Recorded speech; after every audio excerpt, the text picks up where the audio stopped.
नया IBN 7 हौसला है।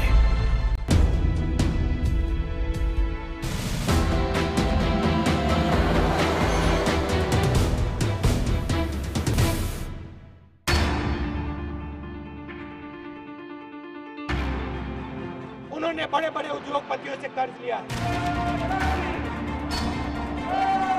और उस कर्ज को वो कैसे निभाएंगे? आपकी जमीन उन उद्योगपतियों को देकर निभाएंगे। सोनिया जी, राहुल जी बताएं, वाड्रा मॉडल ऑफ डेवलपमेंट क्या है? Vadra model of land acquisition क्या है? जरा देश को वो ईमानदारी से बता दें।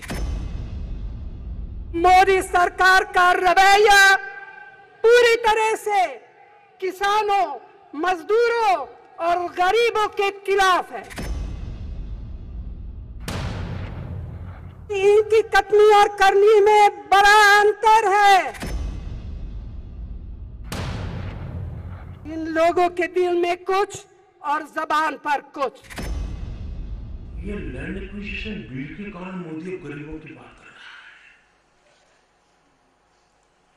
अभी तो प्रधानमंत्री पद का शपथ बाकी था, सिर्फ नेता के नाते चुना गया था और मैंने दिल से कहा है ये सरकार गरीबों को समर्पित है। पर झूठ कितना चलाएगा। और मित्रों, मैं बताता हूं, आप जनता पे भरोसा कीजिए और कोई व्यवस्था पे भरोसा मत कीजिए।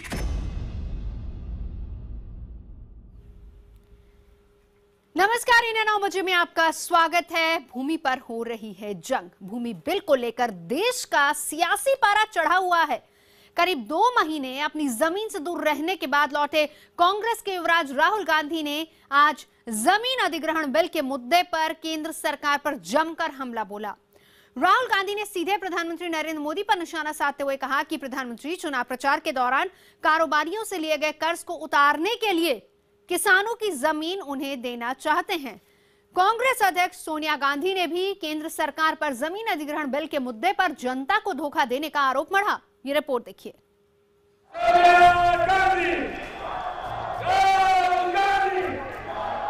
पार्टी में वर्चस्व की लड़ाई के बीच रामलीला मैदान में जुटे किसानों और कार्यकर्ताओं के बीच आखिरकार राहुल गांधी अवतरित हो ही गए। मंच पर माहौल पहले से था, चेहरे पर वही पुरानी मुस्कान। राहुल गांधी हाथ हिलाकर लोगों का अभिवादन करते रहे। राहुल को चमचमाता हुआ हल भी भेंट किया गया। भट्टापारसौर के किसानों ने कांग्रेस अध्यक्ष सोनिया गांधी और पूर्व प्रधानमंत्री मनमोहन सिंह को भी वैसे ही हल भेंट किए। इस दौरान राहुल नेताओं से मिलते रहे, नमस्कार करते रहे।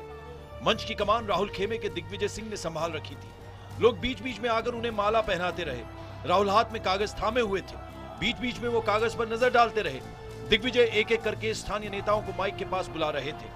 राहुल एक नजर उन्हें देखते और फिर नजरें उन कागजों पर होती जो वो साथ लाए थे। चंद मिनट बाद पूर्व प्रधानमंत्री मनमोहन सिंह को भाषण देने के लिए बुलाया गया।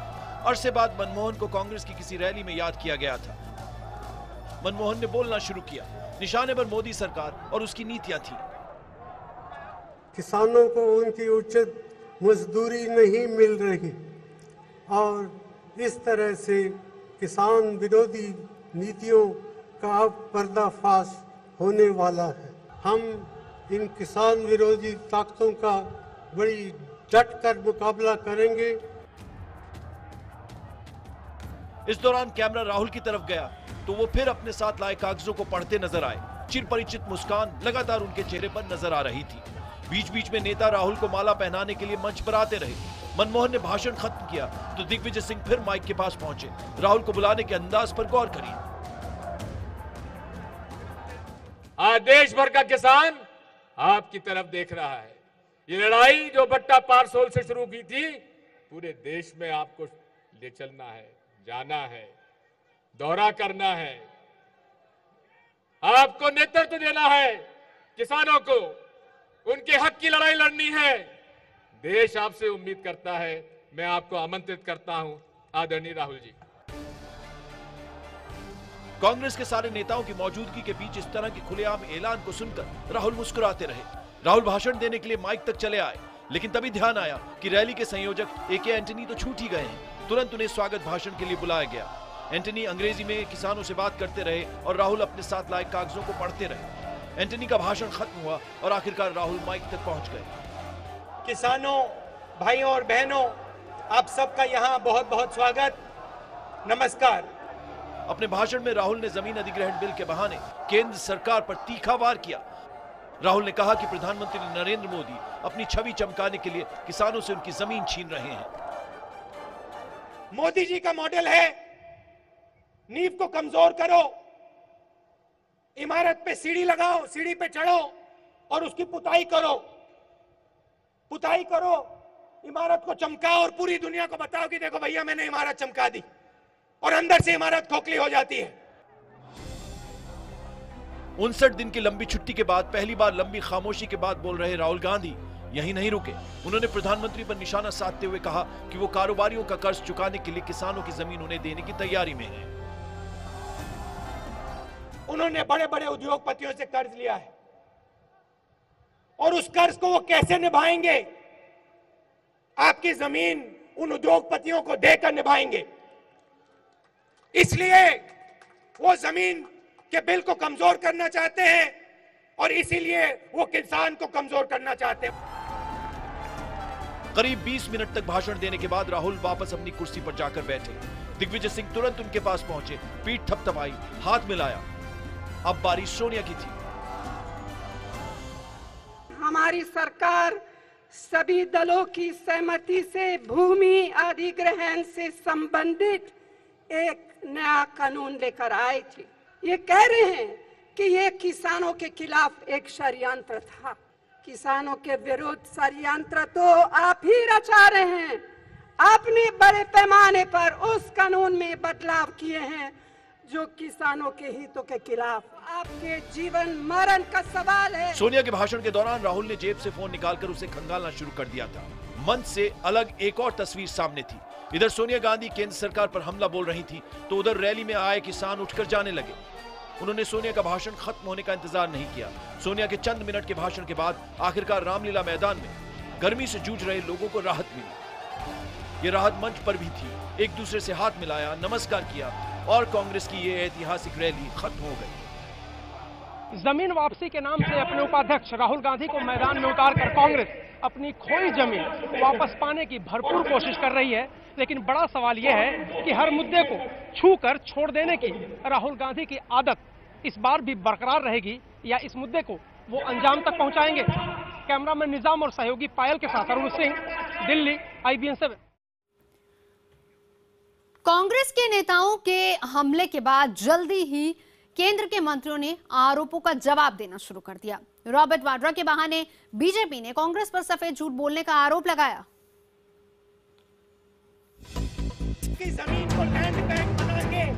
सोनिया गांधी के दामाद रॉबर्ट वाड्रा जैसे ही दिल्ली के रामलीला मैदान में राहुल गांधी और सोनिया गांधी ने जमीन अधिग्रहण को लेकर केंद्र सरकार पर हल्ला बोला, सभी दिग्गज मंत्रियों को रॉबर्ट वाड्रा की याद आने लगी।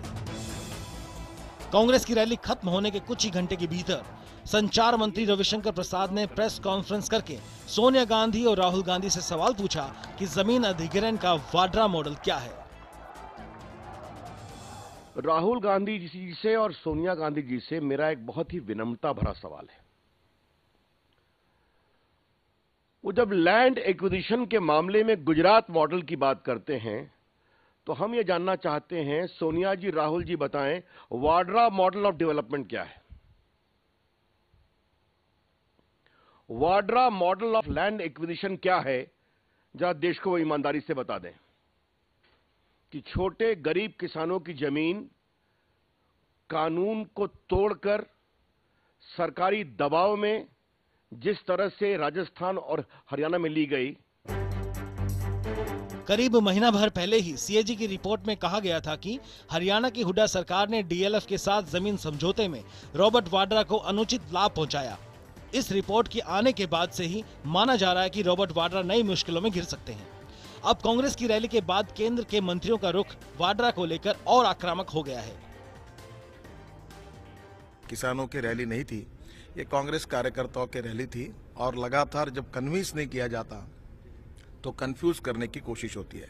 मैं पूछना चाहता हूं कांग्रेस पार्टी को कि जब ये इतने अगर प्रोग्रेसिव है तो जब कोल के लिए जब जमीन आवंटित की गई तब इनको एसआई और कंसेंट क्लास की याद क्यों नहीं आई? जब हरियाणा में जब रॉबर्ट वडेरा जी को जमीन दी गई तब इनको एसआई और कंसेंट क्लास की याद क्यों नहीं आई? वाड्रा पर हमले के साथ ही केंद्रीय मंत्रियों ने राहुल गांधी के इस बयान पर भी ऐतराज जताया कि बीजेपी ने बड़े बड़े उद्योगपतियों से कर्ज लेकर चुनाव जीता है और वो इसी का कर्ज उतार रही है। उन्होंने इस बयान के लिए राहुल गांधी से देश से माफी मांगने को कहा। जिस प्रकार से मनमोहन सिंह की सरकार ने सोनिया गांधी के दबाव और राहुल गांधी के प्रभाव में देश में कुशासन किया, उसमें आशा के रूप में नरेंद्र मोदी जी भाजपा देखी गई और हमारी विजय हुई। कभी उन्होंने ये नहीं कहा कि ये चुनाव गलत हुए हैं, और आज ये कहा जा रहा है कि कर्ज लेकर चुनाव जीता गया। राहुल गांधी को देश की जनता से माफी मांगना चाहिए। कांग्रेस पार्टी आपको दिखाई देगी। कांग्रेस के तीखे हमलों से तिलमिलाए सरकार के मंत्रियों ने राहुल की लॉन्चिंग और रीलॉन्चिंग पर भी चुटकी ली। राहुल गांधी पर सफेद झूठ बोलने का आरोप लगाते हुए सरकार ने दोहराया कि भूमि अधिग्रहण बिल किसानों के हित के लिए ही बना है। अरुण सिंह, दिल्ली, IBN 7। कांग्रेस की रैली शुरू होने से पहले आज प्रधानमंत्री नरेंद्र मोदी ने फिर दोहराया कि उनकी सरकार पूरी तरह से गरीबों और किसानों की सरकार है। उन्होंने विरोधियों पर दुष्प्रचार करने का आरोप भी लगाया। प्रधानमंत्री संसद भवन परिसर में सरकारी योजनाओं के बारे में बीजेपी सांसदों की कार्यशाला को संबोधित कर रहे थे। भूमि अधिग्रहण बिल के मुद्दे पर चौतरफा हमले के बीच प्रधानमंत्री नरेंद्र मोदी ने रविवार को अपनी सरकार का जमकर बचाव किया। संसद भवन परिसर में बीजेपी सांसदों के लिए आयोजित कार्यशाला में प्रधानमंत्री नरेंद्र मोदी ने कहा कि विपक्ष भ्रम फैलाने की कोशिश कर रहा है। उनकी सरकार ने बेटी बचाओ, बेटी पढ़ाओ, सभी के लिए घर, शौचालय बनाने और जन धन जैसी योजनाएं शुरू की है। ये सभी योजनाएं अमीर लोगों के लिए नहीं बल्कि गरीबों और किसानों के लिए है। बावजूद इसके उनकी सरकार को पूंजीपतियों की सरकार कहा जा रहा है। प्रधानमंत्री ने साफ कहा कि विपक्ष और मीडिया के एक वर्ग के दुष्प्रचार के बावजूद असली फैसला देश की जनता को लेना है, जो उनके काम पर पूरा विश्वास रखती है। मित्रों, मैं बताता हूं, आप जनता पे भरोसा कीजिए और कोई व्यवस्था पे भरोसा मत कीजिए। जिस रास्ते पर हम चल पड़े हैं, आंख में आकर के दिल से बात कीजिए लोगों से। आप देखिए, दुनिया आपको चार चांद लगा देगी। और मैंने दिल से कहा है, ये सरकार गरीबों को समर्पित है। बीजेपी के वरिष्ठ नेता लाल कृष्ण आडवाणी की मौजूदगी में प्रधानमंत्री ने कहा कि वो और उनकी सरकार गरीबों को सभी तरह की सुविधाएं पहुंचाने की दिशा में काम कर रहे हैं। कुछ चीजों को राजनीति से परे रखकर राष्ट्र हित में देखने की जरूरत है। यमन से भारतीयों को सुरक्षित छुड़ाए जाने की घटना को ऐतिहासिक बताते हुए उन्होंने जनरल VK सिंह और सुषमा स्वराज की काफी तारीफ की। उन्होंने मीडिया के एक वर्ग पर भी निशाना साधते हुए कहा कि कई बार अच्छी चीजें होती हैं, लेकिन उनकी जगह छोटी छोटी चीजों को बड़ा बना दिया जाता है। कुछ लोगों ने तय किया है कि इस सरकार के लिए अच्छा बोलना नहीं, अच्छा देखना नहीं, अच्छा सुनना नहीं। ऐसे कुछ लोग बैठे हैं। अब हम उनके लिए अपना समय हम बर्बाद न करें। जो सुनना चाहते हैं उनको तो सुनाए भाई। हम हमारी पूरी ताकत उनको सुनाने में जा रही है जो सुनने को तैयार नहीं है।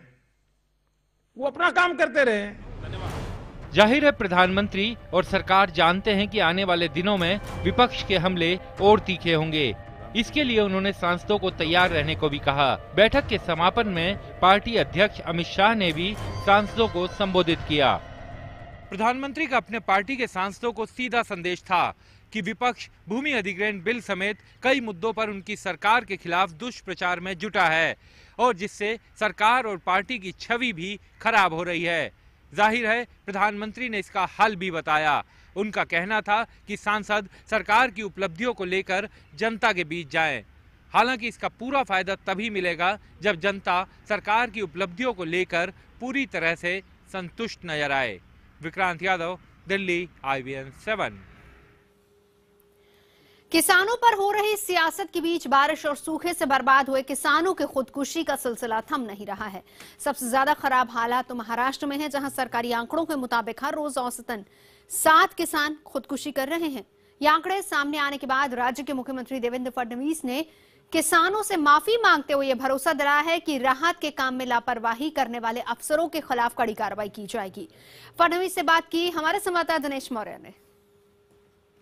इसी अगर साल की मैं बात करूं, 3 महीने में 500 से ज्यादा किसान आत्महत्या कर चुके, रोजाना औसतन 5 किसान आत्महत्या कर रहे हैं। अब ऐसे में जिम्मेदारी सरकार की होती है और अब तक जो इन किसानों ने आत्महत्या की, आप उन्हें रोकने के लिए कोशिश कर रहे हैं, लेकिन क्या सरकार किसानों से माफी मांगेगी? क्योंकि अन्नदाता सही मायनों में महाराष्ट्र में दुखी है। पहली बात तो यह है कि किसान आत्महत्या क्यों कर रहा है, ये जब तक हम समझेंगे नहीं। ये कोई आज शुरू नहीं हुई है। देखिए, किसानों की एक भी आत्महत्या, आप साथ छोड़ दीजिए, एक भी आत्महत्या अगर होती है तो ये मेरी सरकार के लिए शर्मनाक है। और ये आज नहीं कह रहा हूं, पहले दिन से कह रहा हूं। लेकिन केवल इस पर शर्म महसूस करके माफी मांग के छुटकारा नहीं मिल सकता। भागने वाले लोगों में से हम नहीं है, मुकाबला करने वाले लोग हैं। इसका मुकाबला हमने शुरू किया है और इस पर कोई क्विक फिक्स सॉल्यूशन नहीं होता कि उठाया और कर दिया। इसके ऊपर एफर्ट्स लेने पड़ते हैं, पूरी शक्ति लगानी पड़ती है, इसके लिए योजनाएं तैयार करनी पड़ती है। ये सारी योजनाएं हमने तैयार की है और इसका काम हमने शुरू किया है। और पिछली सरकार को इसलिए मैं दोष दूंगा और दूंगा ही, क्योंकि 15 सालों में अगर किसान के खेती को पानी देते तो ये परिस्थिति नहीं होती। महाराष्ट्र में 2 महाराष्ट्र बसते हैं साहब। एक वो महाराष्ट्र है जहां किसानों के खेत को पानी है, एक भी किसान आत्महत्या नहीं करता। 1 एकड़ में भी इतना पैसा कमाता है कि मोटरसाइकिल लेकर घूमता है, गाड़ी लेकर घूमता है। और दूसरा वो महाराष्ट्र है जिसको पानी से महरूम रखा गया, जहां पानी है लेकिन सिंचाई की योजना नहीं हुई है। उस महाराष्ट्र को हमको सिंचाई की योजनाएं देनी पड़ेगी। मैं उसी पे आता हूं। आपने बहुत सही कहा कि पिछले 15 साल में करीब 70,000 करोड़ खर्चा किया, बावजूद इसके सिर्फ 18% पानी जमीन जो है सिंचाई योग्य। सवाल मेरा ये कि जब आप विपक्ष में थे तब आपने कहा था कि सरकार किसानों की आत्महत्या के लिए जिम्मेदार है और इसीलिए उन पर मामला दर्ज किया जाए, तब आपकी मांगे मानी नहीं गई थी। आज सरकार आपकी है, मुख्यमंत्री आप है, तो क्या किसानों की आत्महत्याओं के लिए किसी को जिम्मेदार ठहराया जाएगा? क्या जो भी जिम्मेदार मंत्री उस समय थे या फिर अभी हैं, क्या किसी पर मामला दर्ज किया जाएगा? देखिए, पहली बात तो यह है कि सरकार इसके लिए रिस्पॉन्सिबल है, ये बार बार हमने कहा है और बिल्कुल सरकार की रिस्पॉन्सिबिलिटी बनती है। लेकिन मैं बार बार ये कहना चाहता हूं कि ये सारी चीजें कहकर अपनी जिम्मेदारी से भागा नहीं जा सकता। जिम्मेदारी ये नहीं है। जिम्मेदारी क्या है? जिन्होंने सिंचाई का घोटाला किया उनको जिम्मेदार ठहराकर उनके खिलाफ सारी इंक्वायरी शुरू कर दिए और निश्चित रूप से उनको सजा हम देकर रहेंगे। लेकिन उनको सजा देकर क्या किसान सुखी हो जाएगा? वो तो अपनी जगह है। किसानों को सिंचाई देने के लिए काम करना पड़ेगा और वो काम हमारी सरकार ने शुरू किया है। मुझे ऐसा लगता है कि एक सकारात्मकता की दृष्टि से इसकी ओर देखा जाना चाहिए कि सरकार 6000 गांव में 28,000 काम, 5 महीने हुए सरकार को साहब, 5 महीने 28,000 काम शुरू कर चुकी। हमारे संवाददाता दिनेश मौर्य के साथ देवेंद्र फडणवीस की एक्सक्लूसिव बातचीत, जिसमें उन्होंने कबूला कि अगर किसान आत्महत्या करता है तो ये उनकी सरकार के लिए शर्म की बात है। बहरहाल आगे बढ़ते हैं, बात सीपीएम पोलित ब्यूरो की। पोलित ब्यूरो सदस्य सीताराम येचुरी को सीपीएम का नया महासचिव चुन लिया गया है। विशाखापट्टनम में सीपीएम के राष्ट्रीय सम्मेलन में प्रकाश करात की जगह सीताराम येचुरी को पार्टी का महासचिव बनाया गया है। सीपीएम की ओर से प्रकाश करात ने इस चुनाव का ऐलान किया। महासचिव पद की रेस में एस रामचंद्रन पिल्लई भी थे, लेकिन बाद में उन्होंने अपना नाम वापस ले लिया। प्रकाश करात पार्टी के महासचिव के रूप में अपना 3 साल का कार्यकाल पूरा कर चुके हैं। नए पोलित ब्यूरो में 16 सदस्य।